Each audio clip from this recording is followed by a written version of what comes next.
I-welcome natin ngayon, nasa linya ng ating komunikasyon, ito si Sir JR Nodalo, ang unit head po ng Sentro ng Wika, Kultura at Sining. So yan, magandang umaga po Sir JR. Welcome po again sa amin pong programa. Bati muna kayo sir sa atin pong mga listeners and viewers. Magandang umaga Sir Kier, magandang umaga po sa lahat po ng nakikinig ng Bombo Radio sa umaga po na ito. Napakalaking karangalan na muli maimbitahan po sa ganitong klase ng programa dahil ang hatid nito talaga ay inspirasyon at makapagbahagi ng kaalaman sa ating mga tagapakinig. So magandang umaga po at muli maraming salamat po sa oportunidad na ito. Okay po. So ito, sir, syempre, talagang dito sa larangan po ng pagtuturo, sa larangan ng wika, kultura, talagang hindi matatawaran yung inyo pong mga naabot. So dito, sir, balikan natin yung time na tayo ay nag-aaral pa lang. Paano ba tayo, sir, nahilig sa larangang ito, especially sa Bicol culture? May contribution po ba dito yung ating nanay, Sir JR? Yes po, Sir Kier. Malaki yung contribution ng isang ina no, pagdating sa kaalaman natin sa kultura ng Bicol. Lalo na sa akin dahil si mama talaga ay isang tubong Bicolano. At hindi man siya nakakagawa ng mga kwento pero yung sa pang-araw-araw na palitan ng mga ideya, palitan ng mga komunikasyon sa araw-araw ay naiibulalas niya yung iba't ibang mga kanyang naranasan, mga kwento na kanyang naranasan nung siya ay bata pa at doon malaki yung impluensya noon lalo na po sa akin ngayon na bilang kaniyang anak. Okay po. So dito sir, siyempre, kung step by step ang ating, babalikan siyempre estudyante, tapos nung naka-graduate, nakapagtrabaho, naging teacher, tapos ngayon nandito tayo ngayon sa ating position as, ito nga pong unit head ng SWKS. Dito, sir, ano yung pinakamahirap na yugto ng ating journey o paglalakbay para maabot natin kung nasaan tayo ngayon? Ano ba sir yung ginawa nung ating nanay? Siyempre, gaano siya ka-supportive sa ating mga ginagawa, especially sa larangang ito, Sir JR? Yes, Sir Kier. Actually, yung pinakamahirap talaga na karanasan bilang isang unit head siguro yung siyempre unang-una yung pagdududa sa sarili. Kasi sa aking pagkakaalam, ako ang pinakabata na naging unit head ng Sentro ng Wika at Kultura hanggang ngayon at kasabay pa nito ay unit head na ako ng Office of Student Affairs and Services kaya medyo mahirap dahil pinagsasabay.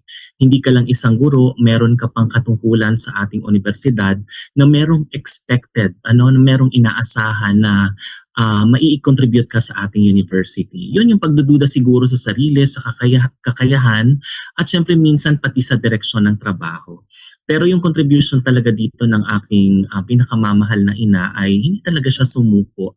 At alam mo yung palagi siyang nandun na gumagabay sa akin. Yung mama ko kasi hindi siya masalita, hindi siya yung ma-advise na tao, pero ipaparamdam niya sa iyo na sa bawat pagsubok na pinagdadaanan mo bilang isang unit head, palagi siyang nakagabay sa iyo. Nandun siya palagi sa likod mo para sumuporta at para bigyan ka talaga ng lakas ng loob. Opo. Eto Sir JR, maisingit ko lang na katanungan, balik tayo dun sa mga panahon na tayo ay nag-aaral pa. Dumating ba sa point Sir JR na sinabi sa inyo ng inyong nanay na, "Nak, siguro yung mga pangarap mo saka na lang kasi marami tayong mga iniintindi ngayon." Yung mga gano'n na parang sumusuko na Sir JR na, "Nak, gustuhin ko man na tulungan kang makatapos pero sa sitwasyon natin hindi talaga natin kaya. Baka puwedeng isantabi muna natin ito." Dumating ba sa mga puntong gano'n sir yung siguro nasabi sa inyo ng inyo pong nanay, Sir JR? Maswerte ako Sir Kier dahil hindi ganon yung pananaw ng aking magulang. Mahirap lang kami, actually nakwento ko na to maraming beses, bukas naman yung aking buhay lalo na sa social media. Mahirap lang kami na mamasukan lang ng kasambahay ang aking magulang, si mama at si papa nung nabubuhay farmer siya at wala naman kaming lupain. Pero yung aking nanay ay minsan hindi siya nagsabi na kailangan kong tumigil, kailangan kong magpahinga na mag-aral dahil hindi namin kaya, hindi. Bagkus nakita ko yung kanyang pagpupursige, Sir Kier. Nakita ko na talagang kahit hirap na hirap kami, nandun talaga yung effort niya para maitawid kami doon sa pangangailangan namin bilang isang estudyante at bilang isang anak niya. Ano mo yon, kaya ako grabe din yung pagsisikap ko, Sir Kier, na kahit marami akong pinagdadaanan, maraming pagsubok, dahil doon sa inspirasyon na binigay ng aking nanay, ni minsan hindi ko rin naisip na sumuko sa aking mga pangarap. So malaki talaga yung naibibigay ng isang magulang na kahit wala silang sapat na ibibigay sa iyo na pinansyal, makita lang ng anak na nandun yung kanyang pagsasakripisyo, nandun yung kanyang effort para matulungan yung kanyang anak. Malaking bagay yun, Sir Kier. Doon ko nga napatunayan na kahit pala ang nanay talaga ay hindi siya nagsasalita, kahit na hindi kanya i-convince na mag-aral ka ng mabuti, na galingan mo, pero makita mo lang talaga yung effort na ginagawa niya, sapat na yun. So never po dumating, Sir Kier, sa buhay namin na si mama ay pinigilan ako o sumagi man sa kanyang isip na huminto ka muna dahil mahirap ang buhay. Hindi po yun nangyari. Talagang nandun yung effort niya para mapagtapos kami. Kaya ako bilang bunso sa napakaraming magkakapatid, talagang nandun din yung pagpupursigi ko, lalo na't ako ang pinakaunang nakapagtapos sa kolehiyo sa aming magkakapatid at ako pa ang bunso. Okay po yun, very well said, magandang punto, Sir JR. Pero ito, Sir JR, siyempre Mother's Day ngayon and siguro siyempre noong mga nakaraang Mother's Day, meron ka pong naibigay siyempre sa inyong, nanay. Ano ba, sir, yung pinakamagandang regalo na naibigay ninyo sa inyo pong nanay, na hindi niyo naibigay nung mga times na siguro nandun pa tayo sa point na tawag nito, struggling pa sa finances nung mga panahon na, nagsisimula pa lang tayo, Sir JR? Marami na, Sir Kier. Bukod sa pagmamahal, lagi naman nandun yung pagmamahal kasi nga sabi ko po kanina, nandun palagi lagi kong nakikita yung effort ng aking mama, ng aking ina na talagang, yun nga, mapagtapos kami sa pag-aaral. Yung mga naibigay ko na so far, Sir Kier, mula nung nabigyan ako ng pagkakataon na makapasok sa CBSUA, unang-una siyempre yung pangarap niya na lupa, at the same time yung bahay. So sa edad na 26 years old ako nung naibigay ko yung bahay at lupa kay mama. Natutuwa ako dahil parang ika-23 namin yun na bahay, kung hindi ako nagkakamali. Kasi simula pagkabata, Sir Kier, palipat-lipat talaga kami ng tahanan. Lagi kaming nangungupahan. Mula pa dito sa Bicol, nalipat kami ng Tayabas, napunta kami ng Laguna, hanggang sa makabalik dito sa Bicol, laging nangungupahan. At sobrang hirap kasi alam mo yung buwanan na maniningil sa iyo yung may-ari ng bahay, iba yun. Iba talaga siya sa pakiramdam. And maswerte kami dahil siguro sa ilang taon na yon meron din ng mga nagpatira sa amin na may mga mabubuting puso, pero iba talaga yung meron kang matatawag na sarili. So yun yung siguro, Sir Kier, yung isang bagay na naibigay ko sa aking ina na gusto niya talaga, yung lupa at bahay, na sabi ko nga sana naabutan din ni Papa kasi siguro magiging masaya din siya na makita niya na yung anak niya nagtagumpay din at naabot yung mga pangarap na gusto talaga nila na mangyari. And also siguro, Sir Kier, yung mga pasimpleng pag-travel, kagaya nitong last week lang ata siguro yun na nag-travel kami papuntang Davao. Ako ay 27 years old na at si mama ay 66 at first time niyang makasakay ng eroplano. So siguro yun yung simple lang siguro to para sa ibang tao, pero para sa akin sobrang saya kasi hindi ko naman ina-expect na maibibigay ko sa kanya yung bagay na yun kasi mahirap talaga ang buhay. Kasi kagaya nga noon, part-time ako, may mga pagkakataon na delay talaga ang sahod. Pero God is good kasi gumagawa talaga ng paraan ang Diyos kung gumagawa rin ang tao ng pagsisikap. Okay, wonderful, Sir JR. So yun, nakaka-proud naman, at the same time nakakatuwa, sir, na gano'n yung inyong achievement. Siyempre natutuwa kami, sir, sa inyong, panalo sa buhay. Pero ito, sir, nung kayo ay ma-appoint, bilang head nitong isa rin sa mga prestihiyosong tanggapan sa CBSUA, yung SWKS, ano yung naging reaction, sir, nung inyong nanay, Sir JR?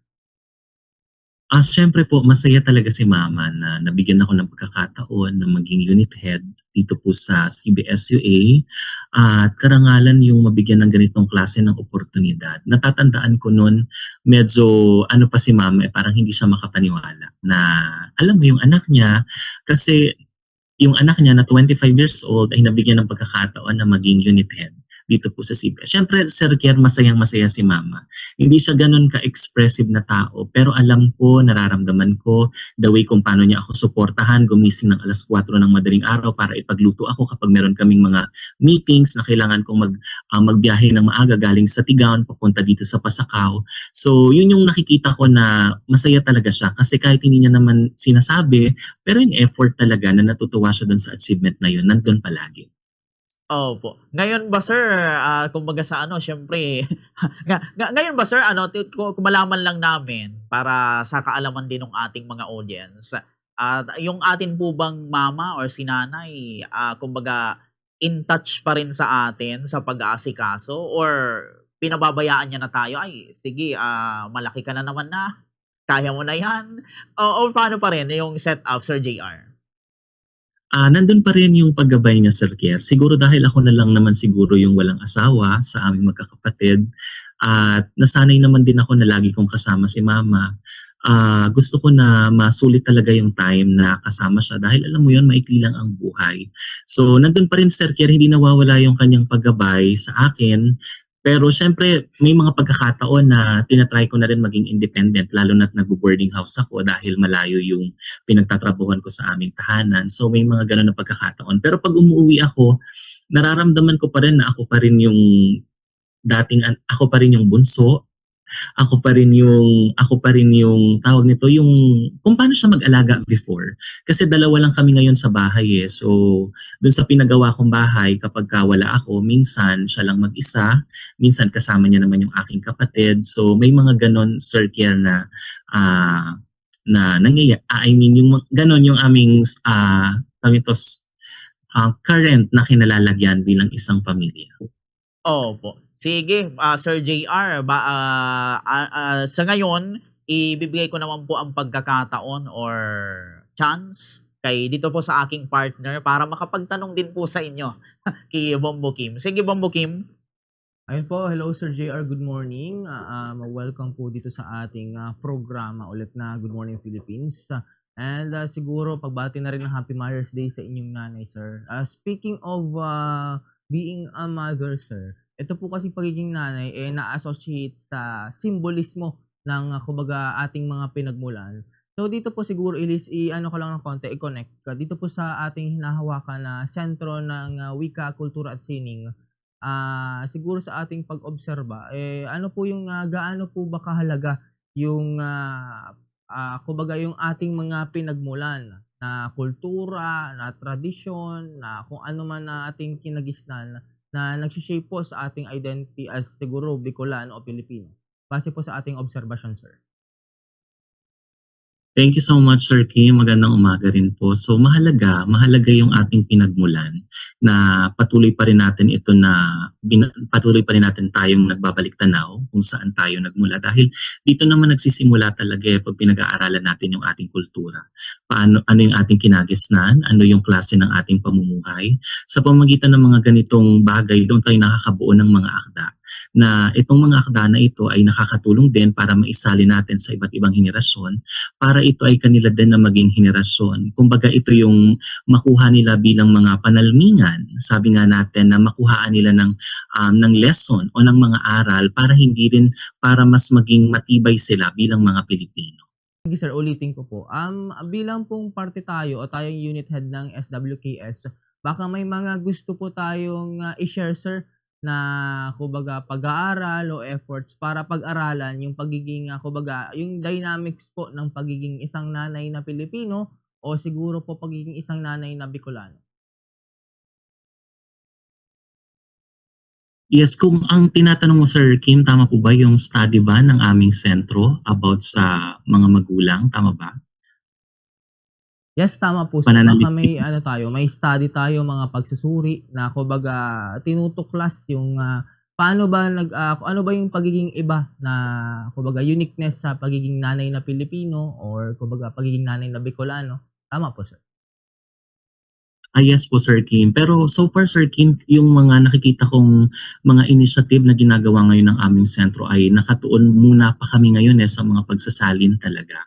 Sa pagsasalin ng mga like for example, pangalan ng mga establishmento o ng mga opisina sa amin pong pamantasan na kamakailan lamang ay isinumite namin sa Komisyon sa Wikang Filipino at naniniwala ako na ito ay naaprubahan na.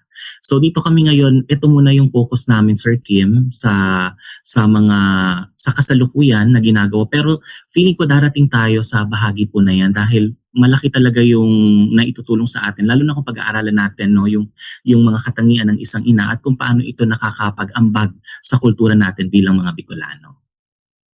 Siguro last question ko na lang, sir, bago ko po ipasa muli yung mga pagtatanong kay Sir Kier. Ano po ba yung, as per observation, nakikita natin na kakaibang katangian ng pagiging, ina na Pilipino o Bicolano na siguro iba po sa ibang lahi, sir? Yes, siguro yung nakikita ko talaga na katangian ng isang ina no, na naiiba sa ibang lahi. Siguro yung pagiging talaga matatag. Pagiging matatag talaga ng isang ina dahil though hindi ko pa naman kasi nakita na pag-aralan kung ano yung klase ng pag-uugali ng ibang lahi, Sir Kim, no? Pero yung nakikita ko kasi yung pagiging talaga yung hindi pagsuko ng isang ina, yung simpleng bagay na yon.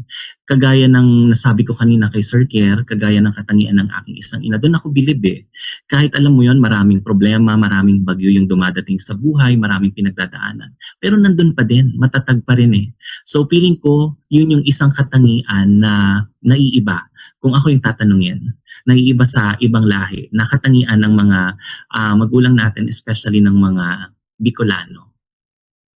Yun yung maganda din na mapag-aralan, so no sir, para kumbaga mas, mapalawak yung ambag sa body of knowledge, lalo na, may mga certain aspects talaga ng buhay, especially yung pagiging nanay, na kailangan pong mas madiskubre pa natin dito sa ating, kultura at, siyempre sa kasaysayan na din, sir.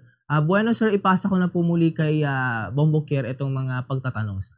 Okay, balik sa akin, Thank Sir you, Sir JR, Kim. So, ito sir, maisingit ko ulit na katanungan. Kasi kamakailan lang, kung hindi ako nagkakamali, sir, meron kayong post, parang appreciation yata yun, sir, sa inyong nana, yung tipong pinagluto kayo, gano'n. Na ito nga, sir, nag-viral.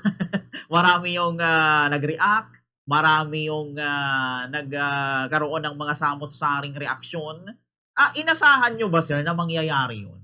Or una, ano ba sir yung yung parang layunin natin sa pag-post nun? And inasahan niyo ba sir na ganun yung magiging reaksyon ng mga tao, Sir JR?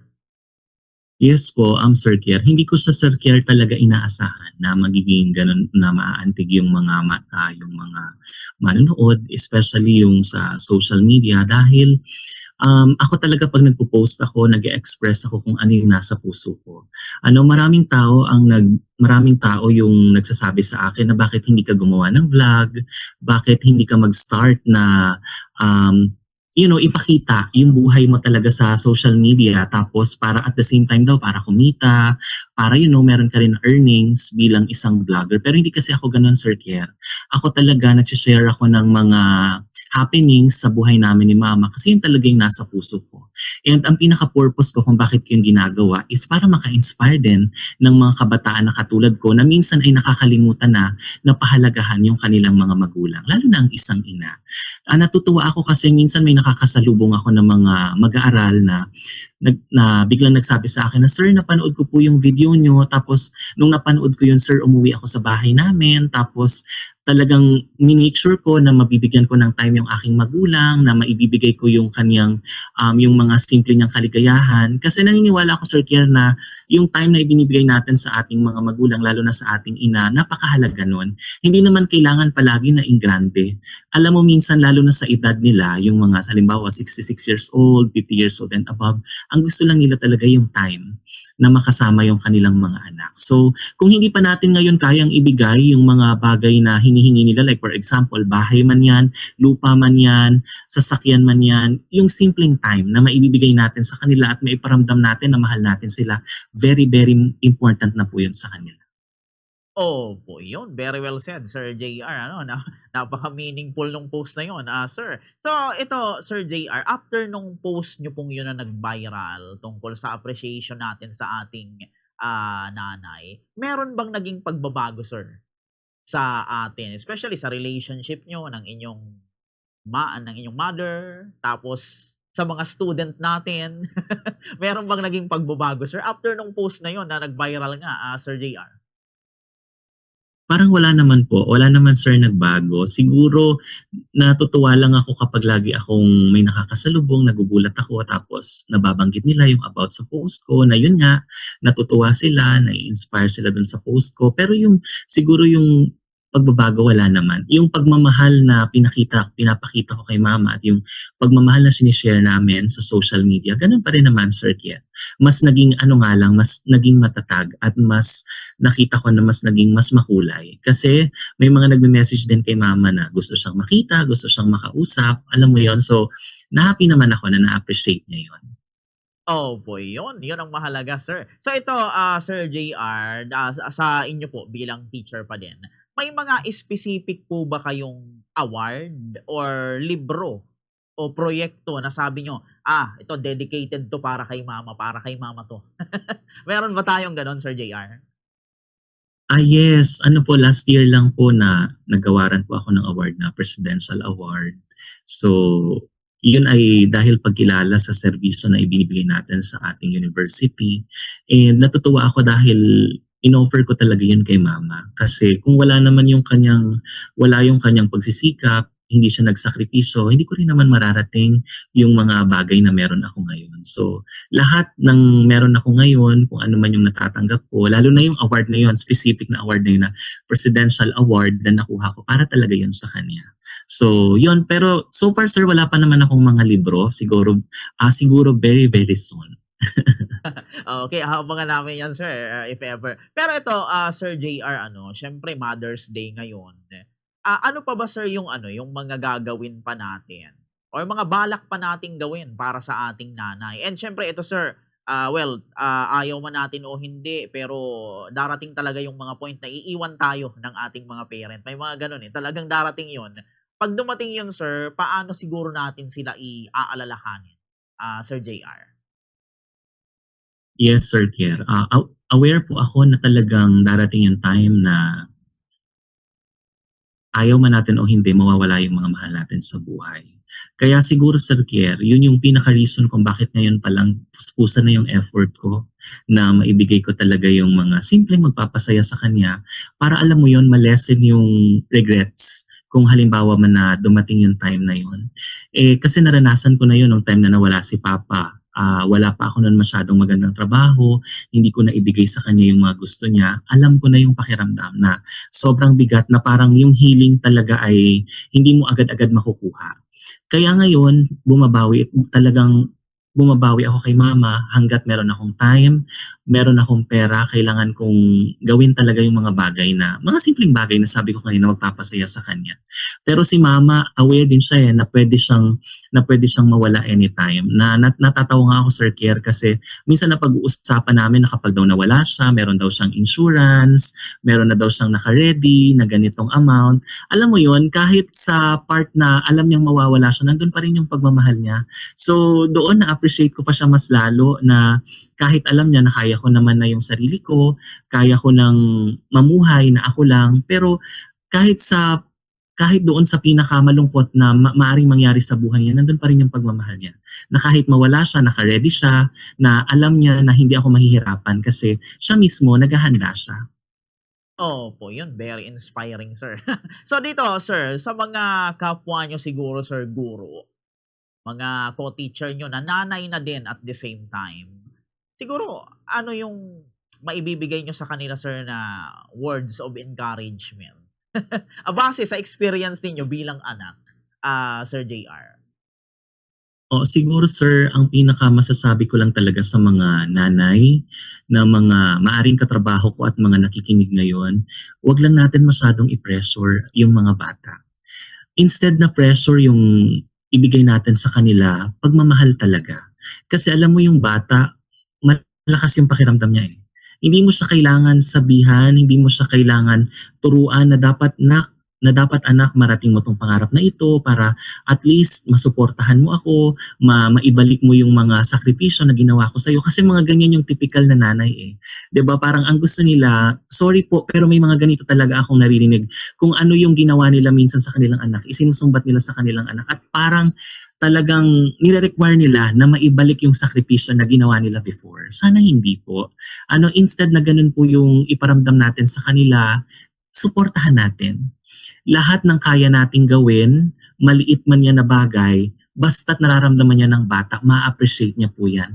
At lalaki siya na hindi niya makakalimutan yung mga sakripisyo na ginawa natin, na ginagawa ninyo para po sa kanila. So siguro yun lang, Sir Kier. And also, syempre, dapat maging sentro talaga palagi, syempre, si Jesus. 'Di ba? Dapat maging sentro palagi ang ating Panginoon. Kasi minsan may mga relasyon na hindi siya nag-grow dahil wala din yung guide. Hindi tayo humingi ng guide sa ating Panginoon. So dapat lagi siya yung ating sentro. Yun lang siguro, sir. Alrighty, yun. Napakagandang words of encouragement. Pero dito, sir, siguro kung makakausap nyo po yung nanay nyo, yung mami nyo po ngayon, siguro yung mga hindi nyo masabi dati, eto, Sir JR, ibibigay na yung pagkakataon. Ano po yung gusto niyo sabihin sa inyo pong nanay or mami? Sir JR. Siguro kung narinig to ngayon ng aking pinakamamahal na ina, ang masasabi ko lang ay habang nabubuhay siya, dumating man yung pagkakataon na magkaroon naman ako ng asawa, magkaroon ako ng mga anak, yung pagmamahal at suporta ko sa kanya nandun pa rin at hindi mawawala. Kasi mula pagkabata pinakita niya yun sa akin. At nangako ako sa sarili ko na hindi ko siya pababayaan, na hindi ko siya iiwan anuman yung mga problema na kanyang pinagdadaanan. Mahina na siya ngayon, may mga pagkakataon na bigla na lang siyang nahihilo, hindi na nakakatayo. Pero nandun ako palagi para sa kanya at alam niya yon. Alam ko na nararamdaman niya yon, nakikita niya yung effort ko bilang isang anak. So kung nakikinig ka man ngayon, happy Mother's Day at alam mo kung gaano kita kamahal.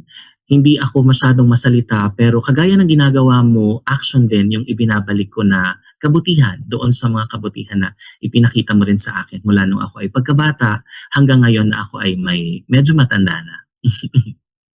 Po, yun. So ito sir, mga second to the last question na lang po, So siguro sir, kung i-recall nyo po, ano ba yung mga importanteng lesson, mga natutunan natin mula sa ating nanay or ina na dala-dala pa rin natin until now, and syempre babaunin natin sa mga future pa natin ng mga endeavor, Sir JR? Yes, sir. Siguro yung isa sa pinakamahalagang lesson na naituro sa akin ng aking ina ay yung pagiging mapagpakumbaba.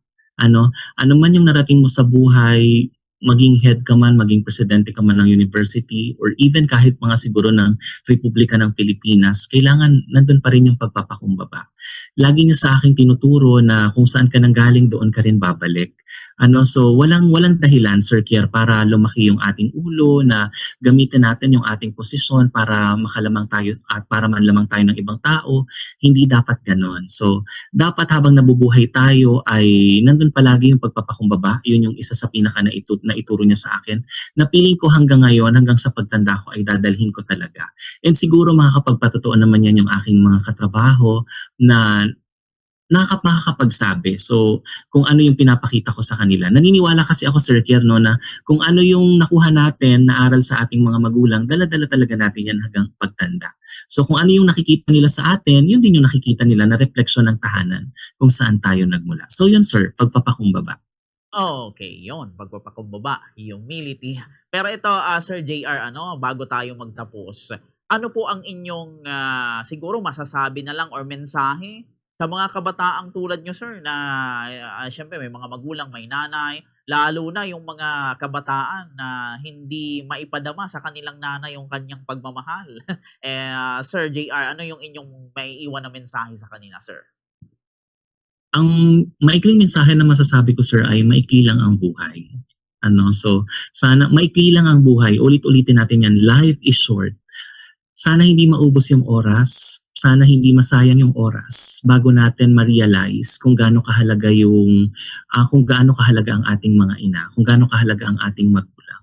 Sana ma-fulfill natin kung ano yung mga pangarap nila kasi sila yung unang nangarap para sa atin. Kung meron tayong mga pangarap, yung mga magulang natin, sila talaga yung pinakauna na nangarap para sa atin. So sana gamitin natin yung ating time, yung ating talento para maibalik natin kahit paano yung mga sakripisyo na ginawa nila para sa atin. Kasi alam mo Sir Kier, kapag dumating yung time na nawala na sila, hindi na natin maibabalik pa yung mga pagkakataon na nasayang na. Siguro maikli lang pero yun talaga yung lagi kong binibigyang diin na huwag nating sayangin ang oras.